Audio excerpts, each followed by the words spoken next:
శివాయ. ఓం నమో నారాయణాయ. నరదృష్టి నివారణ కాళభైరవాయ నమో నమః. ఓం కాళకాలాయ విద్మహే కాళాతీతాయ ధీమహి తన్నో నరదృష్టి నివారణ కాళభైరవ ప్రచోదయాతు. హరి ఓం. మా ఛానల్కి స్వాగతం.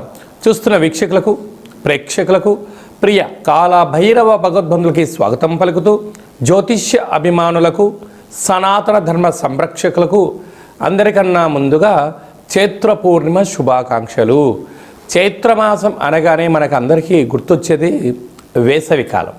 అంటే స్కూళ్ళు, కాలేజీలు అన్నీ అయిపోయి పిల్లలతో ఆటపాటల చేత అందరము ఆధ్యాత్మిక చింతనతో కూడుకున్నటువంటి మాసం కనుక వేసవి కాలంలో వీలైనంత వరకు మిట్ట మధ్యాహ్నం పూట బయట ప్రయాణాలు పెట్టుకోకుండా ఉండడం ఉత్తమోత్తంగా భావించగలగాలి. 1 ఏప్రిల్ నెల 2026 నుండి 15/4/2026 వరకు పుట్టినటువంటి వారందరికీ కూడా ముందస్తుగా జన్మదిన శుభాకాంక్షలు. గతంలో వివాహం చేసుకున్న వారికి వివాహ వార్షికోత్సవ శుభాకాంక్షలు. ద్వాదశ రాశుల్లో గ్రహ గమనాలను వీక్షింపచేద్దాం. మేషరాశిలో ఏడాది తర్వాత శుక్ర భగవానుడు సంచార స్థితి, 12 సంవత్సరాల తర్వాత దేవగురు బృహస్పతి మీనరాశిలో సంచార స్థితి, 18 సంవత్సరాల తర్వాత సింహరాశిలో కేతు సంచార స్థితి, కుంభరాశిలో కుజుడు, బుధుడు మరియు రాహు సంచార స్థితి, 30 సంవత్సరాల తర్వాత మీనరాశిలో శని భగవానుడు, ఏడాది తర్వాత రవి భగవానుడితో కలిపినటువంటి శని భగవానుడు సంచార స్థితితో ద్వాదశ రాశుల్లో గ్రహ గమనాలు ఈ విధంగా ఉన్నాయి.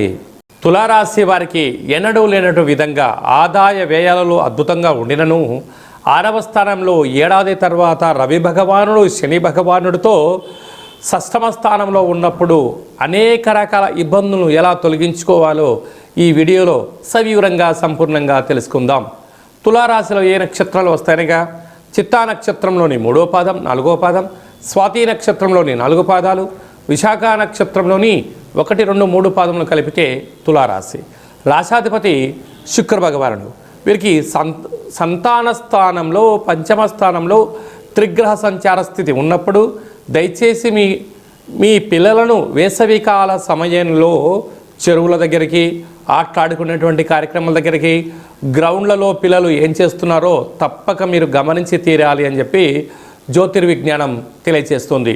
రుణరోగ శత్రుస్థానంలో ఆత్మకారకుడు రవి, ఆయుకారకుడు శని భగవానుడితో మీనరాశిలో ఏడాది తర్వాత సంచారం చేయనప్పుడు దయచేసి అప్పులు ఇవ్వద్దు, అప్పులు కూడా తెచ్చుకోవద్దు. ఈ రెండిటి వలన మీరు ఒత్తిడికి గురవ్వడం, దీర్ఘకాలిక వ్యాధికి ఇబ్బంది పడడం, పోలీస్ స్టేషన్లు, కోర్టు సమస్యలను ఎదుర్కొనే పరిస్థితి అధికంగా ఉంటుంది. కనుక ఇలాంటి కాల సమయంలో వీలైనంత వరకు మౌనం, ధ్యానం, ఏకాగ్రత, సత్ప్రవర్తన వలన నరదృష్టిని, శత్రు ప్రభావాలను అధిగమిస్తూ అఖండమైన విజయాన్ని సాధించడానికి అద్భుత రాజయోగం ఉంటుంది. అలాగనే విశేషంగా 7వ స్థానంలో శుక్ర భగవానుడు ఉండడం వల్ల ప్రేమికులు తస్మాత్ జాగ్రత్త. ఇలాంటి కాల సమయంలో చైత్ర పూర్ణిమ సందర్భంగా తులారాశి వారు రాత్రిపూట పాలను ఒక బౌల్గా ఏర్పాటు చేసి పాలలో ఆ యొక్క చంద్రభగవాన్ని దర్శనం చేసుకొని ఈ పాలను మీరు తీర్థంగా స్వీకరించి మీరు భూమాతకు పోయడం వలన రుణరోగ శత్రు సమస్యలు తొలగిపోతాయి. కాలాష్టమి సందర్భంగా సూర్య నమస్కారము, భైరవ స్వామి వారికి స్మరణ అవసరం అని చెప్పి గుర్తుపెట్టుకోగలగాలి. ఏప్రిల్ నెలలో ప్రథమార్థంలో ముఖ్యమైన పండుగల గురించి క్లుప్తంగా, సవివరంగా, సంపూర్ణంగా తెలుసుకుందాం. మనకు 2వ తారీఖు ఏప్రిల్ నెలలో చైత్రమాస పూర్ణిమ అంటే విశేషమైనటువంటి పూర్ణిమ తిథి ఎందున, అంటే తెలుగు ఉగాది ప్రారంభమైన తర్వాత వచ్చేటువంటి మొట్టమొదటి పూర్ణిమ కావడం వలన తప్పక మనమందరము కూడా వీలైనంత వరకు గృహంలో శక్త్యానుసారంగా శ్రీ రమా సహిత సత్యనారాయణ స్వామి యొక్క వ్రతము, అలాగనే రాత్రిపూట చంద్రోదయ దర్శనం చేసుకోవడం వలన సంవత్సరాంతము అఖండమైనటువంటి చంద్రుడు ఆకాశంతో వెలుగులు ఎలా ప్రసరిస్తూ ఉంటాడో మన జీవితాల్లో అన్నింటా విద్యలో, ఉద్యోగంలో, వివాహంలో, సంతానంలో, రాజయోగంలో సకల భోగభాగ్యాలతో ఆనందంగా ఉంటాము అని చెప్పి గమనించాలి. అలాగనే మనకు 6వ తారీఖున సంకటహ చతుర్థి, తెలుగు సంవత్సరాది ప్రారంభమైన తర్వాత మొట్టమొదటి సంకటహర చతుర్థి కనుక సాయం సంధ్య వరకు ఉపవాసం ఉండి విఘ్నేశ్వర స్వామివారికి గరికను, అటుకులను నైవేద్యంగా ఏర్పాటు చేసి స్వామివారికి ప్రదక్షిణ చేసి రావడం వల్ల సకల అష్ట కష్టాలన్నీ తొలగిపోయి అష్టైశ్వర్య ప్రాప్తి కలుగుతుందని చెప్పి కూడా గమనించాలి. అలాగనే మనకు 10వ తారీఖున చైత్రమాస బహుళపక్ష కాలాష్టమి, తెలుగు ఉగాది ప్రారంభం అయిన తర్వాత వచ్చేటువంటి మొట్టమొదటి కాలాష్టమి కనుక కాలాన్ని మనం జయింపచేయాలన్నా, జాతకంలో ఉండబడిన గ్రహదోషాలు తొలగించుకోవాలన్నా, జీవితంలో మనం అనుకున్న గమ్యాలు చేరాలన్నా కాలాన్ని శాసింపజేసే శక్తి కాలభైరవుడికి ఉంటుంది కనుక ఇంట్లో కూష్మాండ దీపము, కాలభైరవ అష్టకాన్ని వినడం, స్మరణ చేయడం, ధ్యానం చేయడం, పక్షులకు ఇది వేసవికాలం కావడం వలన కాకులకు, పావురాలకు నీటిని, ఆహారాన్ని వేయడం వలన సకల దోషాలు తొలగిపోతాయి. అలాగనే చాలామందికి ఈ వేసవి కాలంలో అనేక రకాలమైనటువంటి ఇబ్బందులు ఉంటాయి. వీటిని అధిగమించగలగాలి అన్నట్లయితే తప్పక కాలాష్టమి తిథి యందున భైరవ స్వామికి స్మరణ, ధ్యానం అవసరం. అలా కుదరాలైనటువంటి వారు ఎవరైనా ఉన్నట్లయితే ఈ కింది నెంబర్ మీరు సంప్రదించినట్లయితే, మీ గోత్రనామాలు పంపించినట్లయితే మన యొక్క దేవాలయంలో నిత్య కాళభైరవ పూజా కార్యక్రమాలు, హోమ కార్యక్రమాలు జరుగుతుంటాయి.